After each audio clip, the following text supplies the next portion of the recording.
Okay, hello and welcome to the second episode of our podcast. We've now got a name, and the name of our podcast is the Digitata Decode.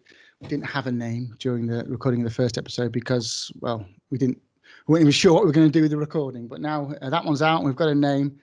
And the idea with this podcast is that we just have a chat with people we know in various businesses about what they do and about how they use digital to help their business, help their customers. And what their plans are in the future and what they're currently doing that's interesting. That's it, really. So this week I am delighted to be joined by Will Gough from Home Decor. Hi, Will. Hi, Jez. How are you? I'm great. It's good to have you on. Thanks for agreeing to chat to me down Teams and let me record it. No problem. So first of all, as I said, the idea behind this podcast is to just learn a little bit about how people make a living and what their businesses do. So why don't you tell me a little bit about you and Home Decor and what you guys do? So Home Decor are the UK's, if not Europe's, leading manufacturer of storage solutions, largely sliding wardrobes and the interior solutions that come with them. I joined the business 5 years ago now, 6 years ago, through acquisition. So I can give you a bit more history on that if you want it. But Home Decor's been in the market now for over 30 years, 35 years. And historically, its main sort of route to market was retail and distribution. So supplying to the DIY sector. All the typical names will come to most of your listeners and viewers' minds, I'm sure. And I joined the business through, as I say, acquisition when they wanted to enter the direct-to-consumer market and the contract market, so supplying and installing our product into the new build homes up and down the country. Cool. It actually is interesting how you came to the business because it's similar to how we came to be working with the business as well, because around the same time, no doubt they were looking at Space Slide. So Space Slide is your direct-to-consumer brand. That's right, isn't it? That's right. So no doubt while they were looking at that, we were tasked with bringing them an e-commerce solution to help them crack the direct-to-consumer market. Because as you say, that they've historically had the B2B2C route, selling through the multiples, and it is quite funny because we had to do a bit of a pivot and a bit of a hot shoe shuffle when you guys became part of the business, because you guys had the brand, had e-commerce, had the showrooms, and it was quite a fun task for us to have that kind of grenade thrown at into the middle of a project. But you guys brought on a lot of experience, obviously, that Home Decor didn't have with the direct-to-consumer market, which was great for us to incorporate into that project. So the routes to market, you mentioned that. How has that evolved over the last 5-6 years that you've been involved? Are the big DIY stores, are they still a big part of what you do? Are they increasing? Is it shrinking? How's it working with digital at the moment? Digitally, there's no doubt that sales are going in the right direction for us through those channels. You can imagine that the investment that these retailers are putting into digital is huge, and I'd like to think that we do a pretty good job of providing them with the content that they need to maximise on the opportunity that they're creating in their digital marketing. There's some accounts that have grown faster than others for a number of reasons, but I think one of the main benefits that we've had over the past 5 or 6 years is, as you mentioned, through acquisition, we brought in quite a bit of knowledge around the B2C market in this product category in particular.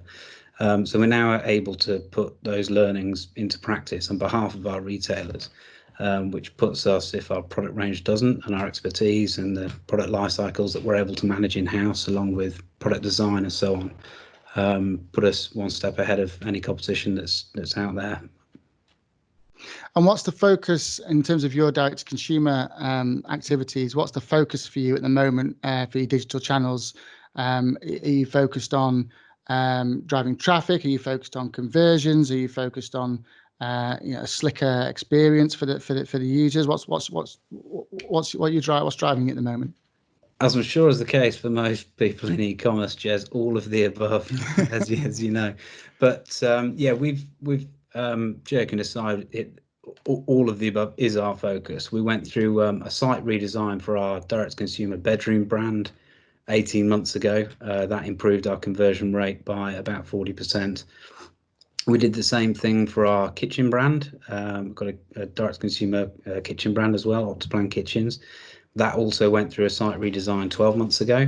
So we'd like to think that we're where we want to be in terms of on-site optimization and conversion rates. So I'd say over the past 6 to 12 months, the focus has now shifted more towards driving traffic, but not just traffic, quality traffic.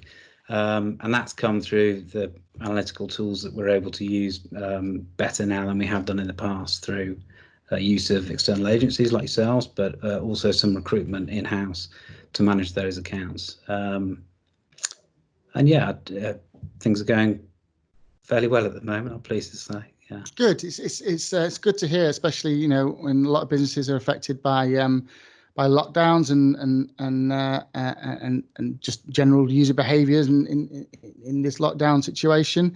Have you guys navigated your way through all the last few months?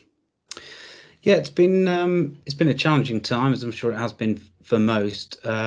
We did have to go through a period of time where we ceased operations for a short period, 4 or 5 weeks, largely just to make sure that both our employees and our customers, especially in our showroom environments, you can imagine, are kept safe and well.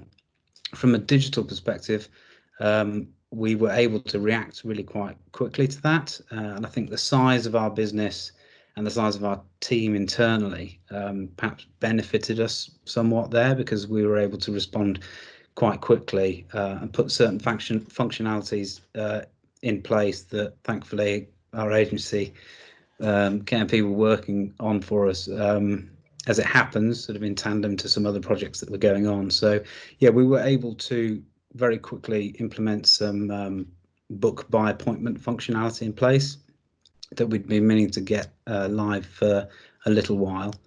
And that did a couple of things for us, really. That helped us identify the demand running up to the reopening of our stores.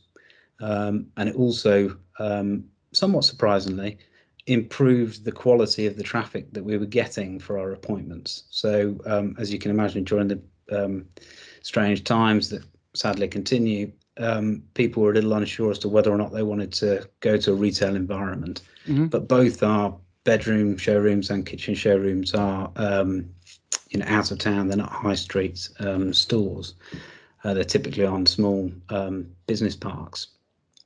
So I think some people felt a bit more confident in visiting those locations, but being able to book an appointment and have use of the showroom in its entirety exclusively for yourself and your wife to come down and make these choices with just one member of staff in any store gave people the reassurance that they were going to be kept safe and yet would still receive the same level of service that they would do at any other time of year. So yeah, I'm pleased to say we responded to it quite quickly. That added functionality definitely helped. We were perhaps a little bit slow in relaunching our digital marketing activity, but once we did, it was pretty clear to see that we were, which campaigns were working and which weren't, for us to get further involved there. So that functionality was on the roadmap, was it? But was just pulled forward for the booking for an appointment around the showroom. That was pulled forward as a response, was it? Yeah, I spoke to Simon at KMP about that shortly after, or running up to, the closure of our operations. And Simon had mentioned that perhaps you guys just crack on with that development while you can. It does tend to sharpen the mind, these things, don't they? Yeah. They focus the mind on what's really important. Which is interesting, but let's talk a little bit about the e-commerce side of things, because what you guys do, you're not selling boxes of shoes, are you? You're selling very complex, bespoke storage solutions, wardrobes, that kind of thing that are built to measure, handmade to measure. Those kind of things, a few years ago, just weren't bought online as part of an e-commerce thing. It was one of the things that people said, oh, well, you need to see it, you need to see the material, you need to have experts come in and measure. And so what was the journey to go, right, okay, we can see the way the wind is blowing. E-commerce is important. But how on earth do we do it? So what do you guys do to take what traditionally is a complex product, made to measure, needs a lot of expertise from you guys to help the customer make decisions. How do you get that to a point where it's an e-commerce product? Yeah, good question. So it all comes down to reassurance, really, and consumer confidence. There's no doubt that we benefited bizarrely from the recession in 2008, in that that hit the country, most people's pockets, quite hard. And I think where the view then was typically you go to your high street retailer and a salesman comes out and he keeps you locked in the room for 3 hours until he's done the deal. Those prices, and from what we've seen, that's sort of £7,000-8,000, a room sort of price. They were just simply unacceptable after 2008, and people looked at the opportunities of DIY, and that's when Space Slide certainly benefited most, I think. But since then, we've done an awful lot to elevate the brand's position in the market, and further improve the reassurance that customers can either order these products themselves with the use of our online configurator that you guys built, which leads me on to the other thing. Purchasing things for the home typically is more visual than it is anything else. As you say, historically, people have gone to a showroom, they want to see it, touch it, feel it, and so on. Well, short of touching it, they can see it now by using the online configurator. It's to scale, so they put their sizes in. It's not quite augmented reality, but I'm sure one day we'll perhaps get there. But it gives them the confidence that they're in control of what it is that they're buying. I'm sure there's some nervousness around measuring, but there's the typical video how-to guides and so on to reassure them along the way. We've also got live chat and phone lines 7 days a week to help people through that process. But there's no reason why these things, whilst initially they seem very complex, they are, as you say, bespoke and made to measure, made up of hundreds of components. But really, we take care of that in the production side of things. The consumer doesn't need to worry too much about that. What they need is some sizes, given that it's made to measure. They need to measure between 2 walls, a floor and a ceiling, and then it comes down to selecting the finishes they want on the configurator. Once they've got an image in front of them that shows them what they want, then they can go ahead and transact. Cool. So one of the things that I really like about what we do is meeting people like you in different businesses and learning how different businesses work. And one of my favorite, I like clients that make stuff, that are in the manufacturing thing and have factories and actually, make real things that can be touched. So I like all that because it's different to what we do. So how do you feel about the term? When I go to various conferences and stuff, a few years ago, the hot buzz term was Industry 4.0. We're in the 4th industrial revolution. As part of that manufacturing sector, how do you feel about that term? How much do you feel part of that movement, if at all, or is it just buzzwords? Is it just making use of tools available? How do you see that term and how you fit in it? Yeah, it certainly is a movement in that it's moving that way. There's elements of it that we're already employing, from product design, the use of 3D printing for our samples, prototyping, and so on, through to our marketing, the automation that's available now in marketing, right the way through to fulfillment. Really, there's optimization tools that require little in the way of human involvement to ensure that we're able to deliver nationwide as efficiently as possible. There's AI, an element of AI in our configurator, the tool I mentioned earlier that designs your wardrobe, that you guys, KMP, develop for us, that will calculate the most efficient way of cutting either a glass panel or a wood panel to minimize wastage. Right. So there's definitely elements of that that's already being employed. Quite how we as a business feel about it, being based in Sheffield and one of our largest raw materials is steel. I'm not sure how warmly it will be embraced if it entirely takes over. But yeah, it's certainly a movement and an area where we're utilising the efficiencies that are being gained from it. Yeah. Yeah. Well, and what does it mean to you, to industry 4.0? What do you think it means? I guess it's a good question. What do I think it means? In my head, it's an increase in automation and ultimately a reduced input from humans. But one would hope that that will also benefit us as humans and our lifestyles and so on. I can't think, short of my smartwatch and a few other bits and pieces, quite how it's affecting my lifestyle. But yeah, I see, I guess, as a manufacturer, marketer, retailer, I see it as a means of gaining efficiencies, if nothing else. Because reason I ask you that is because, a couple of years ago, when I was going to these manufacturing conferences to kind of learn more about it, I didn't have a clue. You hear the term and you kind of get in a picture in your head what it means. You think, okay, so it's more use of AI or more use of things like augmented reality, all this kind of stuff. So I thought, right, I'll go to these. And when I got there, what I found was, like you said, you're sitting in a conference hall, listening to someone talk about how, Industry 4.0 is going to revolutionize the manufacturing sector. You're going to be able to do things like automate your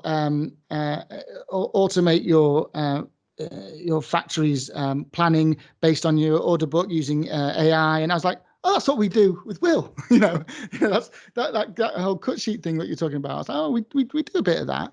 And they kept mentioning things. I was like, oh, we do a bit of that as well. And okay, all right then. So it is. To me, it's a collection. It's applicable to the manufacturing industry, obviously, but it is just a kind of collective term for making sure that you're using modern technology in a way to make your business better. That's all it means to me. And I think there's various things that we do with you guys and that you guys do, whether it be integrating the as you said before, the e-commerce with your ERP, or generating cut sheets and based in a clever way to reduce waste, or all of that kind of stuff that actually makes things easier for you guys to do your business. It's not just about front-facing e-commerce sites, but how can we use this technology to actually make things better? That's all it means to me. I don't know if you'd agree with that or not. Yeah, I definitely agree with that. Yeah, I mean, I think without a doubt, the single largest benefit that it's had for us, I think the work that we've done with KMP, is the reduction of human error that we've had. You'll remember a time where we went from having orders come in from stores nationwide, even Europe, some of the clients that we've got over there, and only 2 years ago they were still being faxed. And by the time they've been written down on a scrap piece of paper, at the bottom end of a DIY store somewhere in Italy, and they've been photocopied 3 times so the customer's got a copy, and then they go through a fax machine, it's barely legible. It's not difficult for somebody to confuse the number 7 with a 1, and somebody gets the very the wrong wardrobe size. Having that automation there now, the portal whereby the stores can just input that there's no opportunity for human error anymore.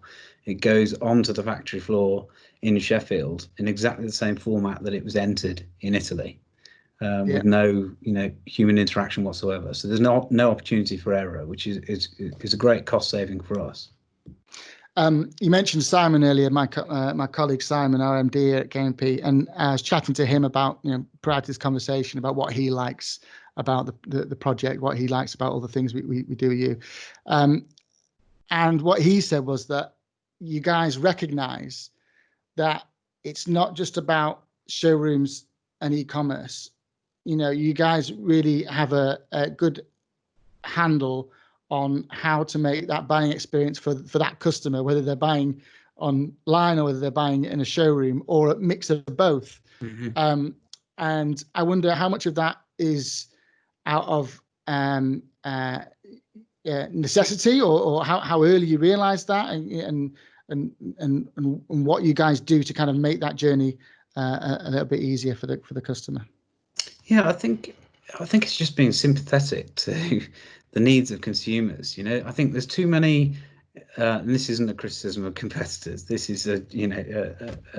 We can talk generally. Generally. That's fine. But I think in any market, especially retail, it's too easy for a marketing objective to forget the human need side of things. So I'm quite keen to make sure that our marketing objective best meets the human need of our consumers, and that often comes down to either the format in which our consumers want to purchase or inquire, right the way down to how they want fulfillment. Do they want it delivered to the door and they're going to do the rest themselves, or do they want the whole handheld service where we'll design it for them and install it for them? Do they, like you said, do they want to just buy it online on the sofa in their pajamas on a Sunday night before they watch the soaps or the football, whatever it might be, or do they want to call up on a Monday morning, lunchtime, live chat, to get a little bit of extra help, but then go back online?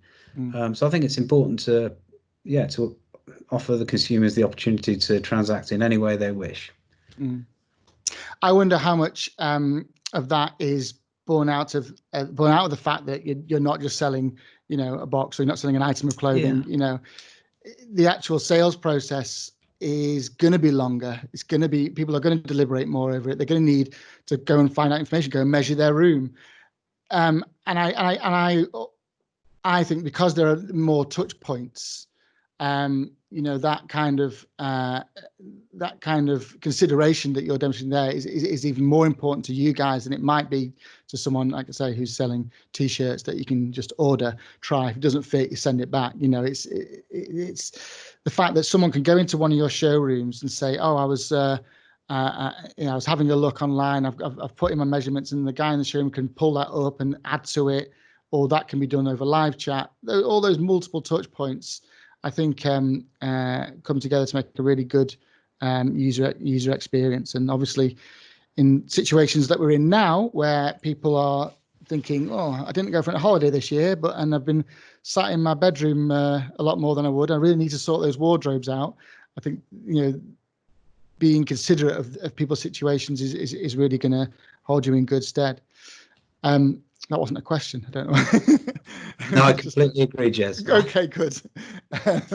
So what's next? What are you guys planning next? What you've got this far, say, over 5-6 years. What does the future hold for you guys? Yeah, that's a good question. I guess we'll have to see. I think we're seeing a good opportunity through our traditional routes to market, retail distribution, and obviously over the past 4 years, and with the acquisition of the kitchen business as well, we've seen growth through our direct to consumer market as well for the more sort of premium products. There's no doubt that there's the obvious opportunity there in terms of expansion of showrooms. We've got 13-14 showrooms at the moment. If that were to double overnight, there's significant growth to be had there, but that requires investment. I think the important thing for us, really, as far as the bedroom business is concerned, is that the fundamentals are there, using the portal and the configurator. The IT infrastructure is there.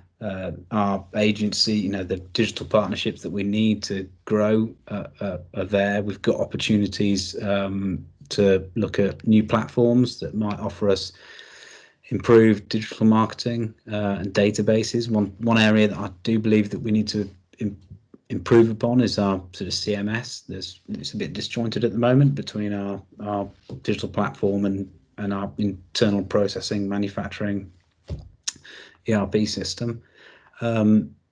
So there's no doubt there's some learnings to be had there to perhaps drive some more of our product development and look at product life cycles to make sure that we're still leading trend as opposed to reacting to it.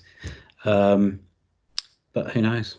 And that's important to you, is it, that you're leading trend as opposed to reacting to it? Yeah, it is. I think home decor's sort of always operated that way.